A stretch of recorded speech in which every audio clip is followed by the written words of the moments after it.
ആത്മഭാരം എൻ്റെ ഉള്ളിൽ വർദ്ധിച്ചിടുന്നേ.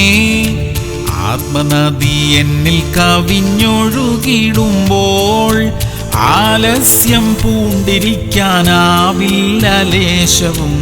ഓടും ഞാൻ ആത്മരക്ഷാദൂതുമായി, ആരും പോകാത്തിടങ്ങളിലും ധീരമായി.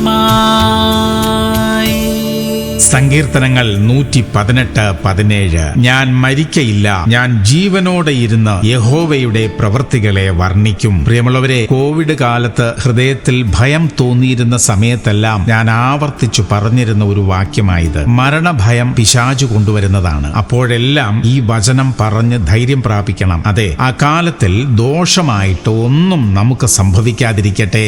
ദൈവം നമുക്കായി നിശ്ചയിച്ചിരിക്കുന്ന നാൾ അത്രയും നാം ജീവിച്ചിരുന്ന നമ്മെ ഏൽപ്പിച്ച ശുശ്രൂഷ തികയ്ക്കും. പ്രാർത്ഥിക്കാം. സ്വർഗീയ പിതാവേ, അങ്ങ് തരുന്ന ആരോഗ്യത്തിനായി സ്തോത്രം. അങ്ങ് അനുവദിച്ചിരിക്കുന്ന നാൾ അത്രയും ഈ ഭൂമിയിൽ ജീവിച്ചിരുന്ന് നന്മ അനുഭവിക്കുവാനും മറ്റുള്ളവരെ അനുഗ്രഹിക്കുവാനും സഹായിക്കുവാനും ഒക്കെ ഞങ്ങൾക്ക് കൃപ തരണമപ്പാ. യേശു ക്രിസ്തുവിന്റെ നാമത്തിൽ തന്നെ. ആമേൻ, ആമേൻ, ആമേൻ.